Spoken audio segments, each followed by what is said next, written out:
Assalamualaikum warahmatullahi wabarakatuh. Salam dan bahagia Bapak Ibu Guru Penggerak.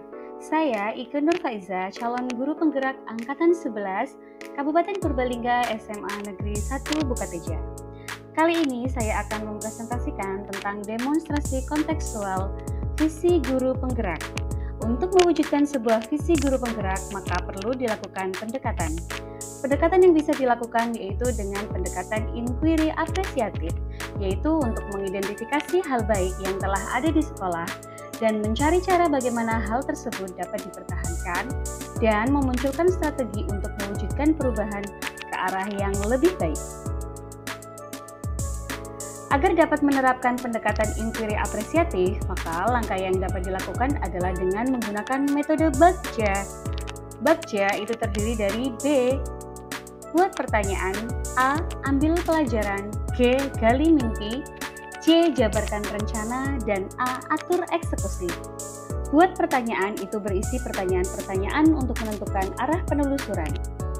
Ambil pelajaran dimaksudkan untuk memandu bagaimana pengalaman positif dari individu, kelompok, ataupun komunitas lain yang akan dijadikan pembelajaran. Menggali mimpi itu berupa narasi keadaan ideal jika prakarsa perubahan telah terwujud. Jabarkan rencana itu dapat untuk mengidentifikasi tindakan-tindakan apa yang akan dilakukan. Mengatur eksekusi itu yang dapat membantu transformasi rencana menjadi sebuah kenyataan. Visi guru penggerak yang sudah saya buat yaitu terwujudnya peserta didik yang berakhlak, berkarakter Pancasila, dan grow mindset. Prakarsa perubahan untuk mewujudkan visi saya yaitu meningkatkan motivasi dan keaktifan belajar murid. Kerangka Bagja yang telah saya buat, yang pertama yaitu B, buat pertanyaan utama.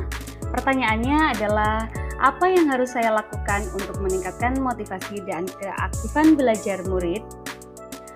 Daftar tindakan dan penyelidikannya yang perlu dilakukan untuk menjawab pertanyaan tersebut yaitu yang pertama, berdiskusi dengan teman sejawat untuk mencari sumber atau akar dari permasalahan dan mencari solusi untuk memecahkan masalah tersebut. Yang kedua, mewawancarai beberapa murid untuk didiskusikan terkait permasalahan pembelajaran yang dihadapinya. Dan yang ketiga, mencari media dan metode pembelajaran yang dapat meningkatkan motivasi dan keaktifan belajar murid. Ambil pelajaran. Pertanyaannya, yang pertama, siapakah yang pernah mempunyai pengalaman melaksanakan pembelajaran yang dapat meningkatkan motivasi dan keaktifan belajar murid? Yang kedua, aktivitas apa saja yang menurut siswa bisa merasa lebih termotivasi untuk belajar? Yang ketiga, keterampilan apa yang sudah saya miliki untuk menumbuhkan motivasi dan keaktifan belajar siswa? Tindakan atau penyelidikan yang bisa dilakukan yaitu yang pertama, mencari tahu siapa yang sudah melakukan pembelajaran yang dapat meningkatkan motivasi dan keaktifan siswa dalam pembelajaran. Yang kedua, mencari informasi bagaimana contoh pembelajaran yang dapat meningkatkan motivasi dan keaktifan belajar siswa.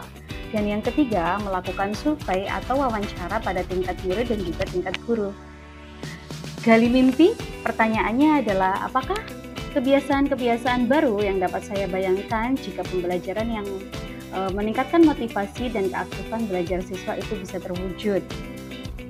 Daftar tindakan atau penyelidikan yang bisa saya lakukan yaitu yang pertama, membuat daftar keterampilan yang saya dapatkan ketika saya dapat meningkatkan motivasi dan keaktifan siswa dalam pembelajaran. Yang kedua, membuat gambaran sikap dan respon siswa dalam memecahkan suatu permasalahan melalui wawancara. Jabarkan rencana, pertanyaannya adalah apa langkah pertama yang dapat saya lakukan untuk meningkatkan motivasi dan keaktifan siswa dalam proses pembelajaran? Tindakan atau penyelidikan yang bisa saya lakukan yaitu membuat media pembelajaran yang menarik dan dapat meningkatkan motivasi dan keaktifan siswa dalam pembelajaran. Atur eksekusi, pertanyaannya, siapa yang terlibat dalam pelaksanaan pembelajaran yang mampu meningkatkan motivasi dan keaktifan siswa? Media dan sarana apa saja yang dapat mendukung pembelajaran yang mampu meningkatkan motivasi dan keaktifan siswa? Dan bagaimana cara mengukur keberhasilan pembelajaran yang dapat meningkatkan motivasi dan keaktifan siswa? Tindakan atau penyelidikan yang perlu dilakukan yang pertama yaitu mengajak rekan guru untuk melaksanakan pembelajaran yang mampu meningkatkan motivasi dan keaktifan siswa. menyediakan dan menggunakan media pembelajaran yang dapat meningkatkan motivasi dan keaktifan siswa dalam pembelajaran. Dan yang ketiga, melakukan supervisi dan juga refleksi dalam pembelajaran. Oke, Bapak Ibu guru hebat, mudah-mudahan rancangan tindakan perubahan berdasarkan tahapan Bagja itu bisa terwujud dengan baik dan mudah-mudahan segala sesuatunya berjalan dengan lancar. Terima kasih, salam dan bahagia. Mudah-mudahan kita bisa menjadi guru penggerak yang bergerak, tergerak, dan menggerakkan. Wassalamualaikum warahmatullahi wabarakatuh.